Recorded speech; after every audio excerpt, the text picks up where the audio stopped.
굉장히 심각하게 혼란스러운 상황들을 담아내고 있습니다. 두 가지의 문제가 등장하는데요. 1절에서 7절까지는 내부의 문제가 등장하고 8절에서 16절까지는 외부의 문제가 등장합니다. 내부에서는 어떤 문제가 있었냐면요. 백성들의 불만으로 말미암아서 지도자인 모세와 백성들이 다투는, 백성들이 막 지도자한테 막 삿대질하고 반란을 일으키는 그런 상황이 연출되고, 또 외부에서는 아말렉이라는 족속이 기습으로 쳐들어오는 상황이 펼쳐지게 됩니다. 굉장히 내부적으로도 외부적으로도 혼란스러운 상황을 출애굽기 17장에서 이렇게 담아내고 있는데, 한 가지 아이러니한 것은 창세기 17장 1절을 보면 알 수 있어요. 1절을 보면 이렇게 성경은 말씀하고 있습니다. 이스라엘 자손의 온 회중이 여호와의 명령대로 신광야에서 떠나 그 노정대로 행하라. 이게 무슨 말이죠? 여호와의 명령대로. 그러니까 이렇게 내부적으로도 외부적으로도 혼란스럽게 된 것이 하나님의 말씀을 거역해서가 아니라 하나님의 명령대로 행했음에도 불구하고 이런 일들이 터졌다는 것입니다.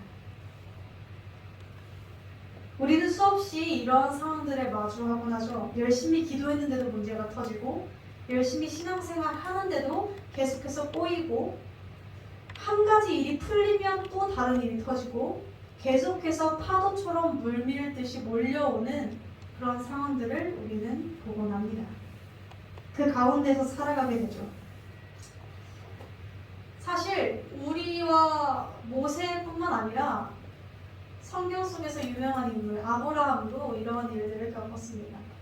사실 성경 인물 대부분이 이런 일들을 겪는데, 아브라함이 처음에 창세기 12장에서 하나님의 첫 말씀, 아브라함아 내가 너에게 복을 줄 거야, 너가 복이 되게 할 거야 라고 약속을 하신 후 갈대와 우르, 즉 너의 고향을 떠나라 라고 하시죠.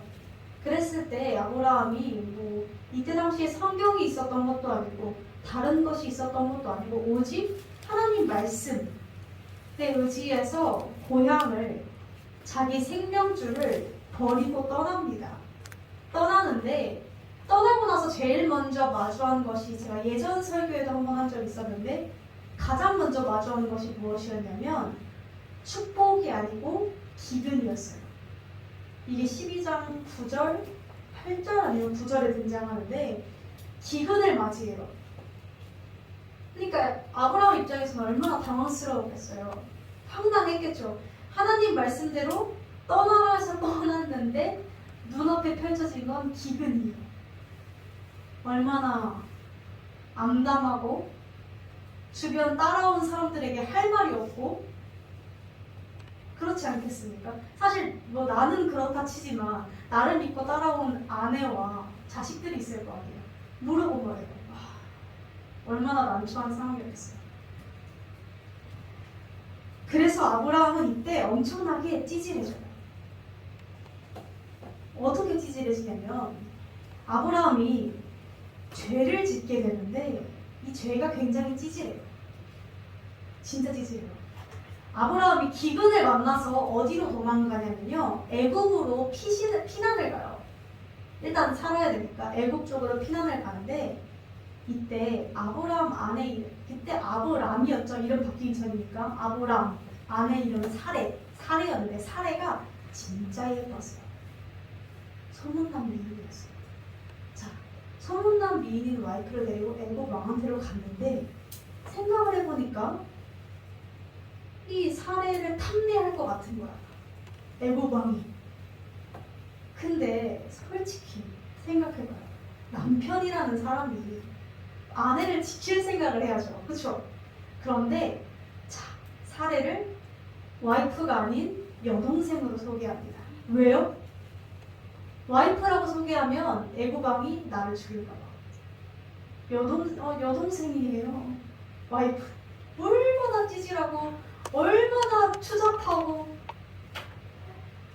저는 제가 사례였으면 그래 나 네 여동생이다 나 애고방한테 갈게 이러고 갔을 거예요. 얼마나 남편이 나를 팔아먹은 거잖아요. 그렇게 찌질해져요. 죄악, 거짓이라는 죄악을 범하게 되죠. 뭐 이런 찌질한 죄를 저지르는데 우리는 이 본문, 오늘의 본문과 이 아브라함의 태도를 통해서 하나님이 왜 우리에게 말씀대로 따라 살고 순종하고 기도했는데도 어려움을 주시는지 알 수 있습니다.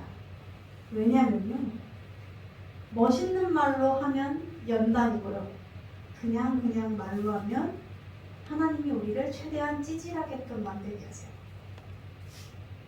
신앙생활을 하면 할수록 하나님이 우리를 멋있는 사람으로 최종적으로 만드시겠죠. 그런데 그러기 위해서 우리를 찌질한 모습들을 하나씩 꺼내신다는 거예요. 나도 몰랐다. 나도 숨기고 있었다. 우리 죄성들을 다 뜯어 고치시느라 그러신다는 것이죠. 물론 사실 이 모든 것은 우리를 사랑하셔서 그렇겠지만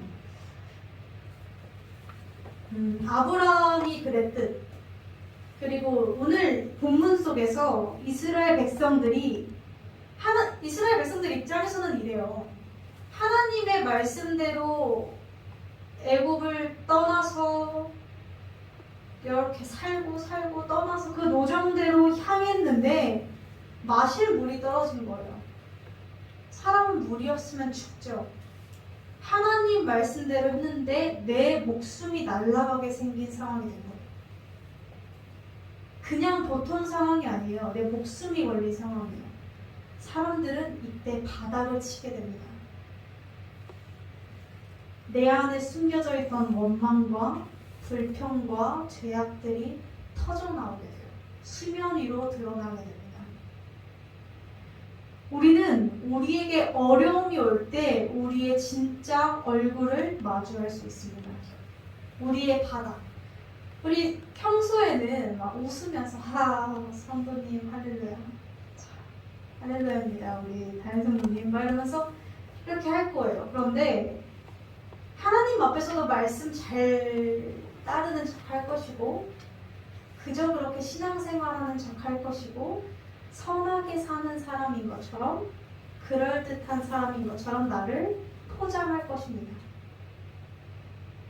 그러나 어려움이 몰려오고 내가 긴장하는 순간이 찾아오고 내 마음이 지쳐서 예민해지고 몸이 지쳐서 예민해지면 우리는 쉽게 우리의 밑바닥을 드러냅니다. 꽁꽁 숨기고 싶었던, 가면으로 가리려고 했던 죄성을 드러내는 것이죠. 사실 우리는 어려움이 찾아오지 않으면, 이 예민한 시기가 찾아오지 않으면 우리는 우리의 진짜 모습을 마주하지 못한 채 살아가곤 합니다. 사실 마주하고 싶지도 않고, 그래서 회피하기도 하죠, 이런 상황들. 그러나 주님께서는 이 모든 상황들을 하나하나 끌어올리시고 수면 위로 드러나게끔 하세요. 그리고 직면하게 하세요. 내가 이렇게 추악한 주인이라는 것을. 하나님은 우리를 사랑하시기 때문에 때로는 우리를 헤집어 놓으시기도 합니다.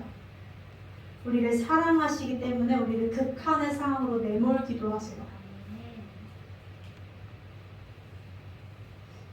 그것이 우리에게 때로는 어려움이 찾아오는 이유인 줄 믿습니다. 자, 그렇다면 저와 여러분 이제는 그 상황 속에서 어떻게 해결해 나가야 하는지, 오늘 그 두 가지의 문제들을 이스라엘 백성과 모세가 어떻게 해결해 나가는지를 보면서 깨닫게 말기를 주님의 이름으로 소망합니다. 첫 번째로는 예수를 마심으로 갈급함에서 자유함을 얻어야 하는 줄 믿습니다. 오늘 본문을 보면 이래요.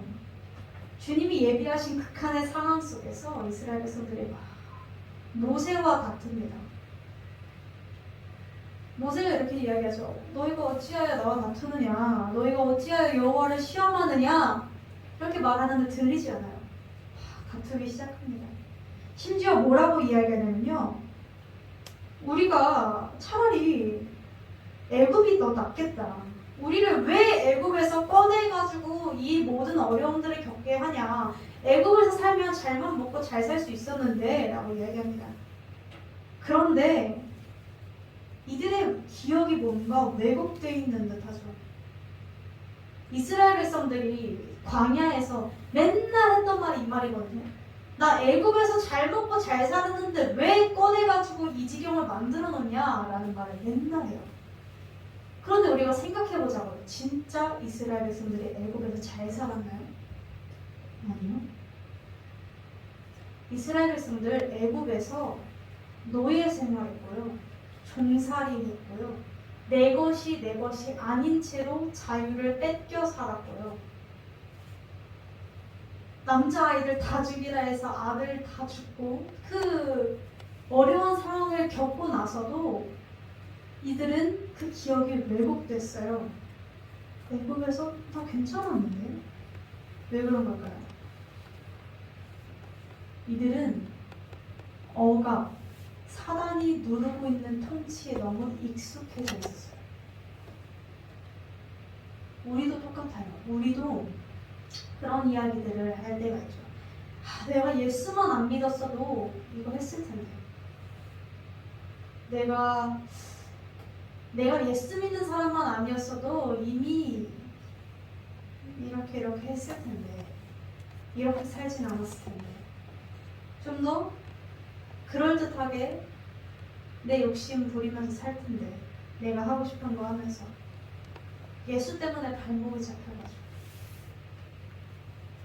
저기 좀만 더 있다가 예수 만날 거 이런 생각도 저 좀 했었거든요. 그런 것들을 보는데 사실 이 모든 것은 우리가 전의 모습을 제대로 객관적으로 보지 못해요. 기억이 왜곡되어 있거든요. 왜? 사단의 통치에 너무 익숙해져 있어서. 그거 아세요? 한 영화 내용인데 오랫동안 수강 생활을 한 수용자가 이제 수강 생활을 마치고 왜 저녁밖에 생각이 안 나죠? 뭐라 그러지? 왜 저녁이라는 말밖에 생각이 안 날까요? 제 주변에 군인이 많아서 그래요. 출소! 맞아요, 출소.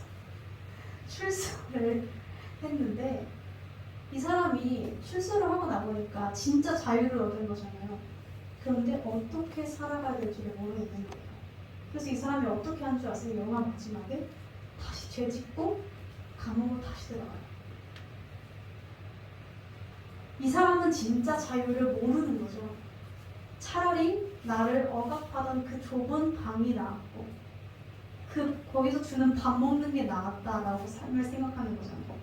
얼마나 불쌍한 인생이에요. 자기가 억압되어 있는지도 모르는 채 다시 그곳으로 들어간다는 거예요. 우리도 똑같습니다.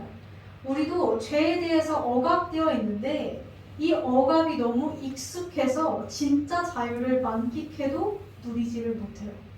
다시 그 철장 속으로 들어가고 다시 사단 밑으로 들어가고 다시 사단의 품속으로 들어가려고 바라겠죠. 다시 애굽으로 돌아가요. 이 모든 것은 사실 불신앙의 모습인 줄 믿습니다. 그러나 이 불신앙의 이야기를 하려고 하는 건 아니고 이 불신앙 속에서 하나님이 베푸신 은혜를 이야기하고자 했는데 오늘 본문에서 5절에서 6절 제가 읽도록 하겠습니다. 여호와께서 모세에게 이르시되 백성 앞을 지나서 이스라엘 장로들을 데리고 가서 나일강을 치던 너의 지팡이를 손에 잡고 가라. 어디로 가냐면 호렙산으로 가는데 호렙산에서 그 반석 위에 서고 거기서 반석을 쳐라. 그곳에서 물이 나오리니 백성이 마시리라.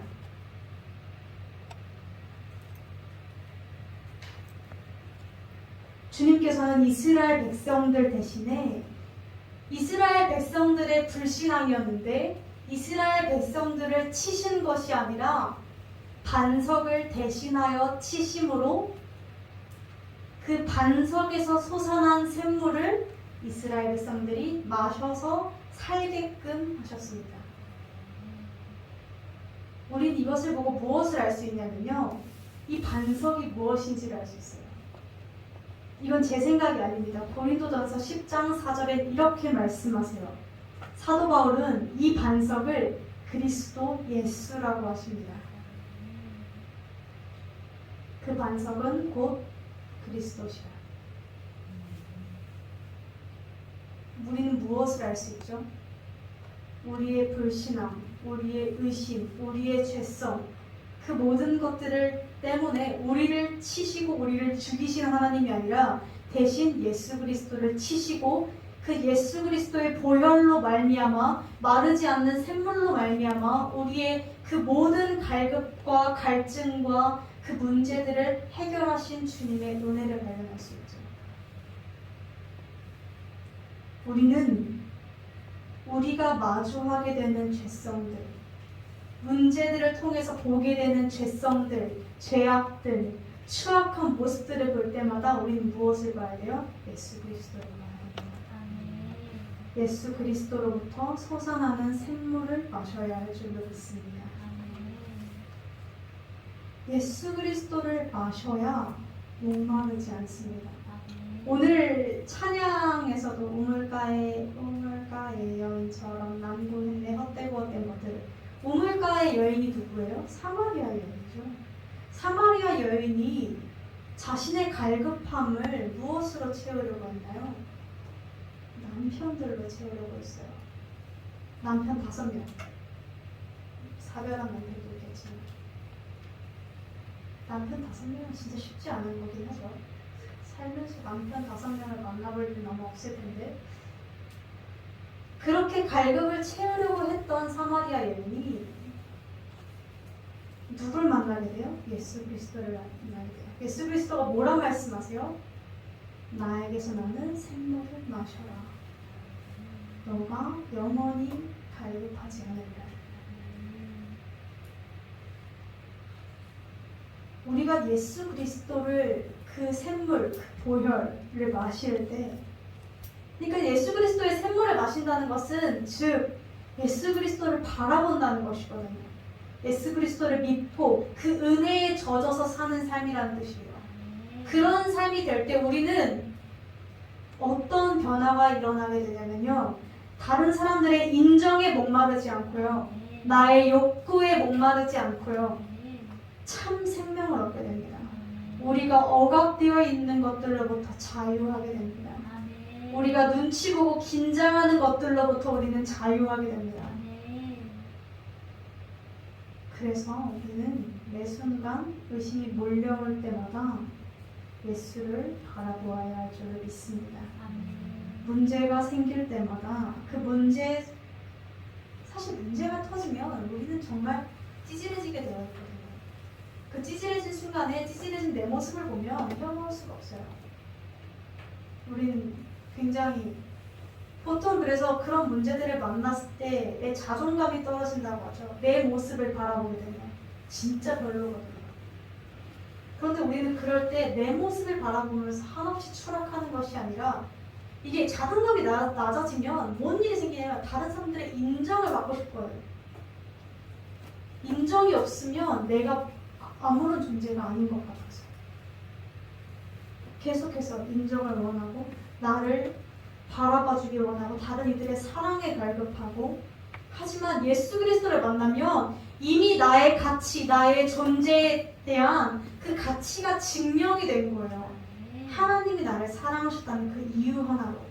그렇기 때문에 다른 사람의 인정과 사랑에 갈급할 이유가 없죠. 건강한 관계들을 만들어 나갈 수 있다는 것이죠. 다른 것들로 내 목을 축이려고 하지 마세요. 그러면 금방 더 큰 갈증이 찾아옵니다. 왜냐면 예수가 아닌 것들은 허무하기 때문에. 사람도 이게 생각해보면 인정할 때 받고 받아도 받으면 그때만 기분 살짝 좋고요. 누가 저기서 다른 사람이 욕을 하면 100마디 인정보다 욕 하나가 더 들려와요. 그렇죠? 다 필요 없어요. 사실 다 필요가 없어요. 정말. 평생 가는 게 아니에요. 그 기쁨이 평생 가지 않아요. 사람으로부터 오는, 일로부터 오는, 성공으로부터 오는 그 모든 것들이 평생 가지를 않아요.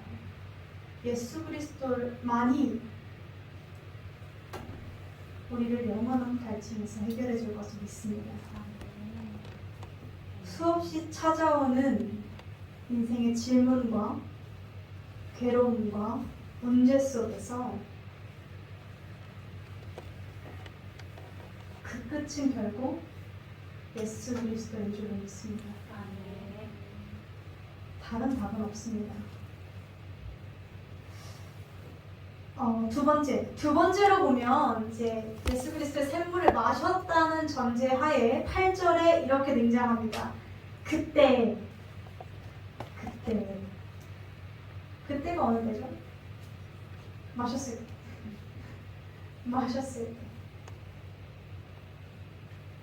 그때 무슨 일이 터지냐면 아말렉이 쳐들어왔어요. 이게 신명기에 좀 더 자세하게 스토리가 설명되는데 이 정정당당하게 앞에서 쳐들어온 게 아니라 뒤에서 기습을 했어요, 이 사람들이. 근데 이때 당시에 모세와 이스라엘 백성들은 전투가 처음이었어요. 왜? 애굽에서 나와서 애굽 때 노예 생활했잖아요.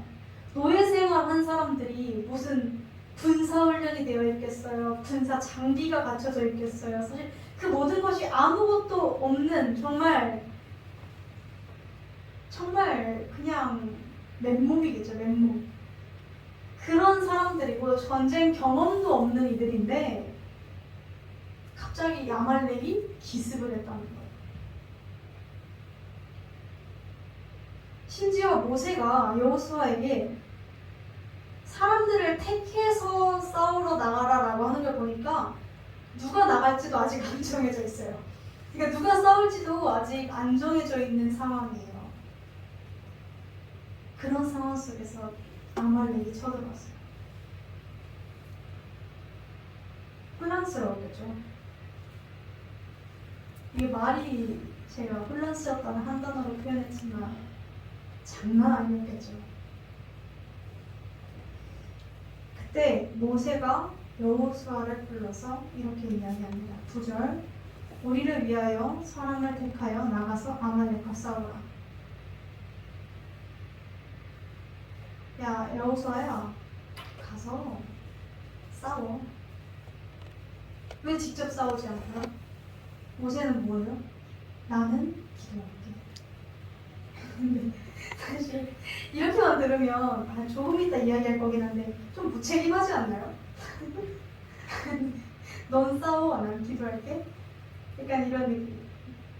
너는 일하고 난 기도할게. 뒤에서 빠져서. 약간 이런 느낌 같지 않아요? 저만 그렇게 느껴요. 그런가 봐요. 아무도 반응이 없어요. 자신은 하나님의 지팡이를 손에 잡고 산꼭대기에 서겠다고 했습니다. 10절을 계속해서 이어서 보면 여호수아는 모세의 말대로 행하여 나가서 전방에서 적군 아말렉과 직접적으로 싸웁니다. 그리고 후방에서는 모세, 아론, 훌이 산꼭대기에 올라가서 기도하기 시작합니다. 우리 이 내용 되게 잘 알지 않나요? 모세가 손 내리면 전투가 지고 모세가 손을 올리면 전투가 이기고, 그래서 모세도 사람인지라 손에 힘이 떨어져서 내려가니까 아론과 훌이 옆에서 받쳐주고. 우리 이 내용 잘 알죠? 그래서 저희 사모님은 늘 이렇게 저를 위해 기도하실 때 이렇게 기도하세요. 아론과 훌 같은 동료자를 붙여주시고 막 이렇게 항상 기도를 해주시는데,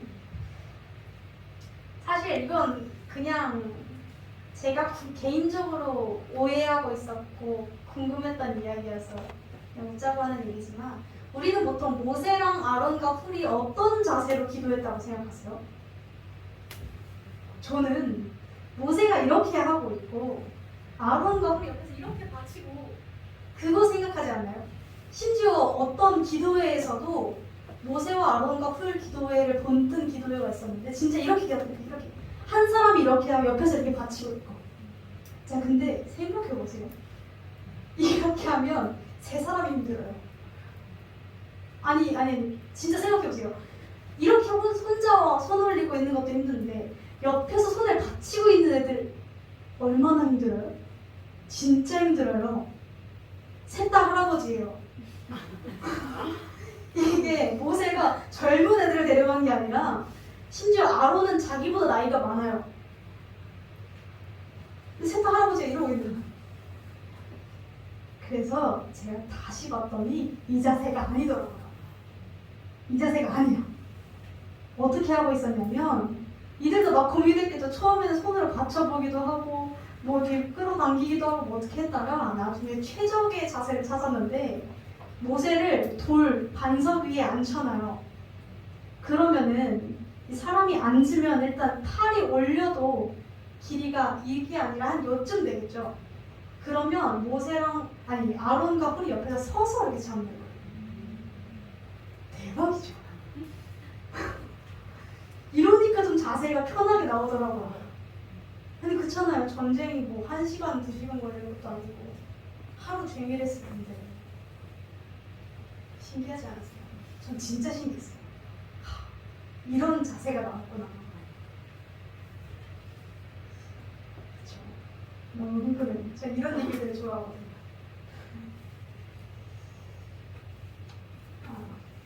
본문으로 돌아와서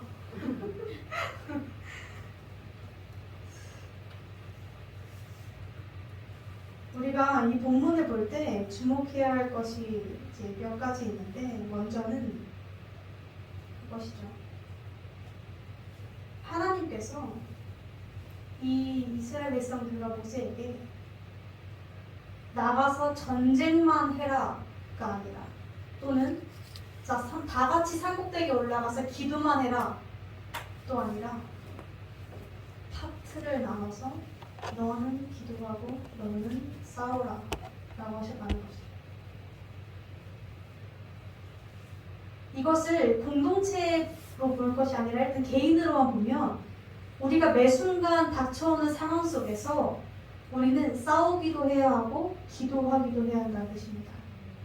두 가지가 균형을 맞춰서 이루어 나가야 한다는 거예요. 물론 기도가 조금 더 커야 하죠. 왜냐하면 전쟁이 지니까 손이 내려간 게 아니라 손이 내려가니까 전쟁이 졌습니다. 기도가 베이스로 깔되 직접 행하는 싸움도 있어야 한다는 것이 좀 있습니다. 기도만 하면요, 안 싸우고 기도만 하면 하나님한테 붙어서 회피하는 삶이 될 수 있어요. 싸우기만 하면요, 개판이 돼요. 쌈닭이 돼요, 쌈닭. 내가 뭐와 어떤 것과 싸워야 하는지도 모르면서 그냥 막 싸우는 쌈닭이 된다는 거죠. 그래서 우리는 이 균형을 항상 맞춰야 할 줄 믿습니다. 우리가 또 두 번째로 알아야 될 것은 이 본문, 이 8절 16절에서 주목해야 할 것은 사람들의 태도를 봐야 돼요. 자, 여호수아, 모세, 아론, 훌 각자의 포지션이 다 달랐어요. 역할이 달랐죠. 근데 제가 아까 툭 나왔지만 여호수아 입장에서는 좀 불만이 생길 수 있지도 않았을까요? 아닌가요? 근데 사실 그렇잖아요. 이스라엘 백성들이 얼마나 불만이 많은 사람들이에요. 뭐만 하면 모세한테 달려들어서 싸우고 그랬던 사람들인데 신기하게 이 전투에서는 아무도 불만을 제기하지 않아요. 여호수아는 정말 믿음의 사람이었다니까 그렇다 치고 여호수아 혼자 나가서 싸운 게 아니라 군인들을 데리고 나갔을 텐데 그들 입장에서 그래요. 지도자가 앞에서 전쟁을 지휘하는 게 아니라 뒤에서 기도하겠다는 거잖아요. 충분히 불만을 가질 수 있는 상황이었는데 불만 안 가져요. 그냥 오케이 싸우러 가자 하면서 순종하면서 갑니다. 자, 사실 모세는 어떤 불만이 있었을지 잘 모르겠는데 아론과 홀은 좀 있었을 것 같지 않아요? 왜 난 맨날 서포트야? 이런 거 없었을 것 같아요. 전 있었을 것 같아요. 아론이 더 형이잖아요. 심지어 아론과 모세가 한번 트러블이 있었거든요. 아론과 훌이 아니라 아론과 모세가. 아세요? 아론이 뒷담화 깐 거? 진짜예요. 그래서 미리암 문둥병 걸리잖아요. 왜 모세만 이라는 생각이 들었을지도 몰라요. 왜 모세만 멋있는 거 하고 나도 손 내려가면 전쟁 치고 그런 거 하고 싶은데 난 옆에서 그냥 붙잡고 있는 거고 이런 생각 했을 수도 있지 않아요? 했을걸요. 그런데 아무도 불만을 제기하지 않았어요. 이 전쟁에서. 왜 그랬을까요? 뭐 이들의 조합이 좋아서? 이들 성격이 잘 맞아서? 이들이 뭐 되게 그런 각자의 전공 분야를 잘 살려서 역할 배치를 해가지고? 아니 그렇지 않아요. 왜 이들이 불만이 안 생기고 서로 포지션 가지고 싸우지 않았냐면요. 이들이 조금 전에 뭘 마셨어요? 예수의 샘물을 마셨어요. 하나님에게서 나는 샘물을 마셨다고. 하나님을 체험했어요. 하나님을 만났어요. 하나님이 직접 보이시고 주시는 그 샘물을 마셨어요. 그랬을 때 이들이 어떠한 변화가 일어나냐면 그냥 물만 목만 축인 것이 아니라 이 사건을 통해서 그들이 바라보는 것이 똑같이 하나님이 되었고 그들이 싸워야 할 대상이 서로가 아닌 아말렉이라는 것을 알았어요. 우리는 이것이 바로 서야 돼요. 우리가 바라보아야 할 대상과 우리가 싸워야 할 대상이 우리 안에 철저하게 세워져야 합니다. 그런데 이것은 우리의 힘으로 분별할 수 있지 않아요. 우리는 이것을 예수를 만나고 예수의 샘물을 마실 때 이 모든 것이 분별되어지고 내가 싸울 타이밍이 아니야. 지금은 말해야 할 타이밍이야. 이 모든 것이 분별되는 줄로 믿습니다. 제가 지지난주에서도 설교 때 나눴지만 예수를 바라보면 내가 집중해야 할 것에 집중할 수 있게 됩니다. 상처를 받아도 무너지지는 않아요. 내 인생의 목적이 그들에게서 나는 것이 뭡니까? 진짜 싸워야 할 대상을 정확하게 분별하게 합니다. 사람과 사람 사이라면 그 사람 너머에 있는 것들. 사실 그렇다고 해서 저 사람이 사단이라고 하면 안 되겠죠. 내가 사단일 수도 있는 거예요. 사실은 둘 다 사단일 수도 있고. 그렇기 때문에 싸움이 나죠. 그러나 우리는 늘 싸움의 대상, 이 상황을 통해서, 그러니까 그 상황을 통해서 분별하라는 것을 저 사람을 사단 취급하라는 것이 아니라 이 상황을 통해서 사단이 뭘 원하고 있는가를 봐야 한다는 거예요. 그리고 이 상황을 통해서 하나님이 우리가 어떻게 해결해 나가기를 원하시는지를 바라보라는 것이죠. 그 두 가지를 바라보아야 모든 문제는 해결이 납니다. 그 두 가지가 아니라 다른 것에 집중하면 쓸데기 없이 막 복잡해지기만 해요.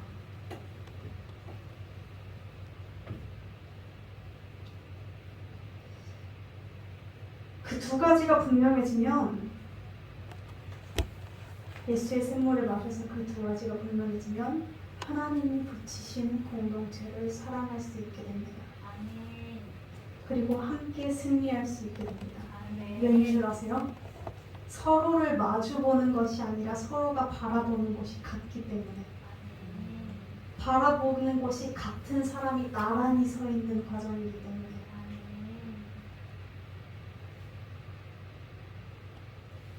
우리는 절대로 단언할 수 있는데 간만에서 단어하는 게 쉽지가 않거든요. 근데 단어할 수 있어요. 절대 혼자 신앙생활할 수 없습니다. 하나님이 혼자 신앙생활할 수 있었으면 애초에 교회 안 만들었어요. 사람은 이건 안 믿는 사람들도 알아요. 섞여서 살아가야 돼요. 사회성 인간이기 때문에. 심지어 이 사회적인 인간이라는 것도 하나님이 주신 특성이겠죠. 무리 집단. 또 심지어는 하나님께서 아담이 혼자일 적에 아직 하와가 만들어지기 전 남자만 있을 적에 하나님께서 아담이 짝꿍 좀 주세요 라고 해서 주신 것이 아니라 우리처럼 배우자 주세요 해서 주신 것이 아니라 하나님께서 하나님 보시기에 좋지 않아서 하와를 주셨다고 성경에 기록되어 있어요. 그만큼 사람은 섞여서 살아가야 한다는 것이죠. 공동체가 필요하다는 것이죠. 또한 바울 아시죠? 바울 얼마나 잘난 사람이에요. 이게 뭐라 하는 게 아니라 진짜 잘난 사람이에요. 진짜 똑똑한 사람이에요. 진짜 장난 아니거든요. 바울 스펙. 근데 그 바울이 사역하면서 아마 혼자 사역했다고 말할 수도 있어요. 내가 예수 만나서 내가 이런 체험해서 내가 이렇게 했어 라고 할 수도 있는데 바울은 모든 서신, 모든 바울 서신에 항상 끝에는 동역자에게 감사하는 글을 썼어요. 어느 글에서나. 그만큼 그는 동역자의 중요성을 알았어요. 혼자 신앙생활할 수 없다는 걸 알았어요. 겸손했다는 것이죠. 이건 역시 하나님 안에서 내가 낮아져야 할 수 있는 부분도 있습니다. 하나님은 반드시 동역자를 붙이시고 공동체를 붙이십니다. 두 가지 이유인데 서로 붙잡아줄 힘을 주기 위해서 붙이시고 서로 부딪히고 다듬어지게 하기 위해서 붙이십니다.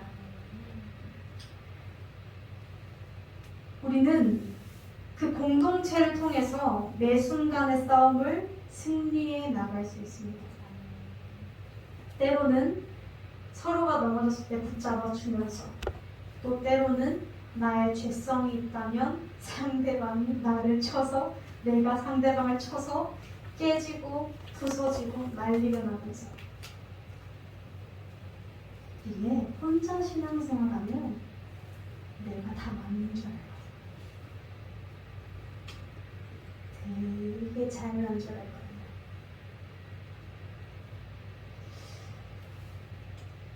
이런 것들이 있을 때 공동체에 긍정적인 영향을 발휘할 수 있게 되고 이런 것들이 있을 때 사단이 원하는 방향과 다른 방향성 예수 그리스도가 원하는 방향성으로 나아갈 수 있게 되는 줄로 믿습니다. 그러나 이것이 모든 기본 전제는 예수의 생물이에요. 이 예수의 생물이 없으면 공동체는 만들어져도 없어집니다. 증발해요. 왜냐하면 예수가 아니면 모일 이유가 없거든요. 안 맞으면 흩어지고 저 사람이 나한테 뭐라 하면 흩어지고 모일 이유가 없어요. 근데 예수 때문에 지지고 볶고 갈등하고 부딪히고 사실 모든 갈등은 우리는 수없이 믿음이 없어서 갈등이 온다고 생각하지만 사실 믿음이 있어서 갈등이 올 때가 더 많습니다. 돈에 대한 갈등도 똑같아요. 세상 사람들이 돈에 대해 갈등을 하겠습니까? 아니요. 없으면 되죠. 우리가 갈등을 하는 이유는 뭐예요? 믿으니까 그러는 거죠. 믿음이 있으니까 갈등이 와요. 근데 우리가 막 그래서 넘어진 사람들 보면서 믿음이 없어서 넘어져 이렇게 하지 마세요. 믿음이 있어서 넘어진 거예요. 사실은 믿음이 있으니까 넘어질 줄도 아는 거예요. 사실 안 그랬으면 기어다니죠. 서려고 하지도 않아요. 서는 게 뭔지도 모르고 넘어진 날 분간도 안 돼요. 갑자기 왜 얘기가 나오는지 모르겠지만 결국 우리는 불가피하게 하나님께서 붙여주신 그 공동체 속에서 예수의 생물을 마시면서 끝없이 나의 모습을 돌이켜보는 과정이 필요하다는 것인 줄 믿습니다. 이게 싫어서 나는 안 하겠다 라고 하실지도 몰라요. 제가 딱히 잡을 방법은 없습니다. 왜냐하면 이건 되게 무서운 이야기인데 이스라엘 백성들이 광야 생활을 했잖아요. 따지고 보면 다 가나안으로 들어가게끔 청함받은 이들이죠. 그런데 가나안에 들어가요? 못 가요. 여호수아나 갈렙만 들어가요. 그 1세대의 사람들이 다 못 들어가요. 그럼 그들은 어떻게 됐어요? 그냥 광야에서 죽었어요.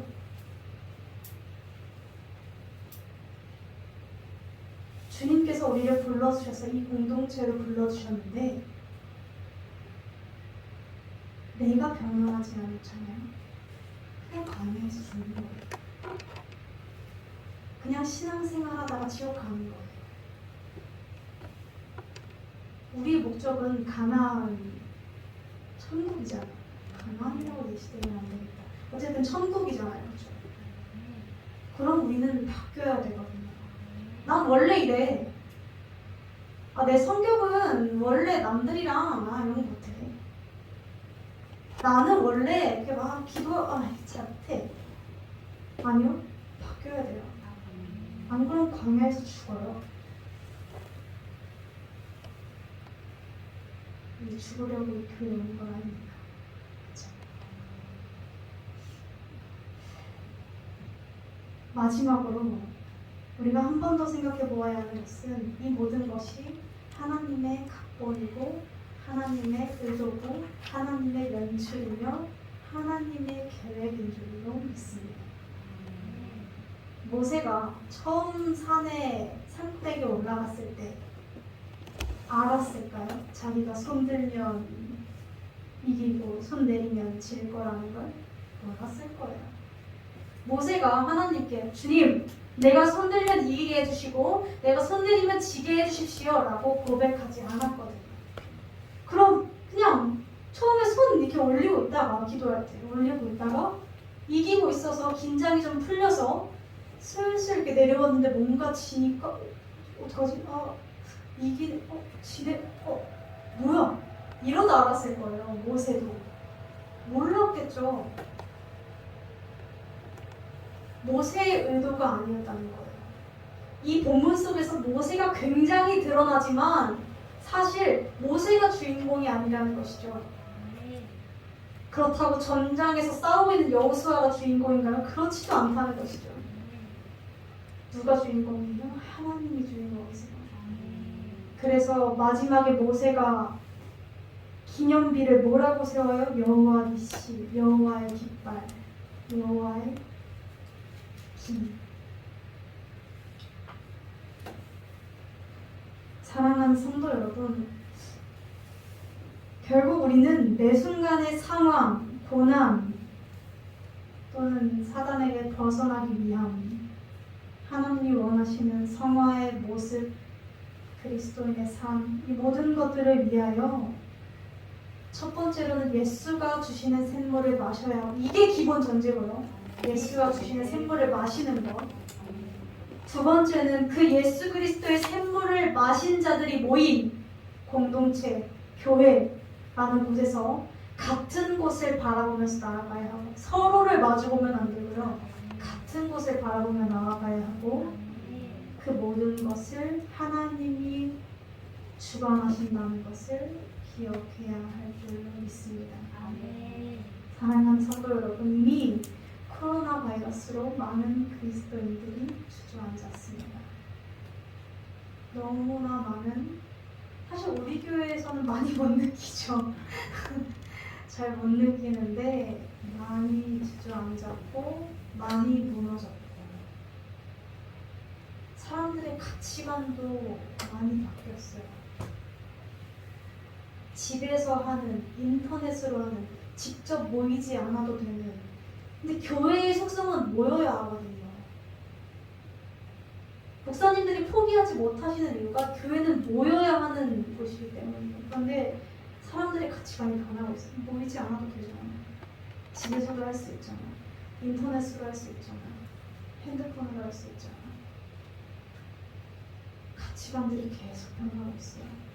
계속 무너지고 있어요.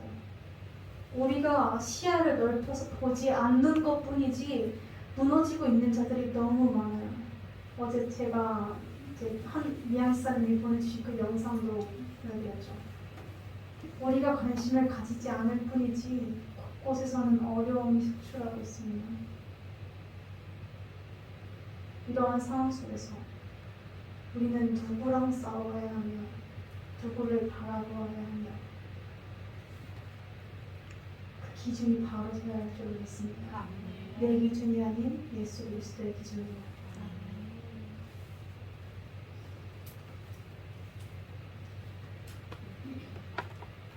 예수를 바라보세요. 그래야 우리가 싸워야 할 대상들이 보입니다. 억압받고 있는 이들이 보입니다.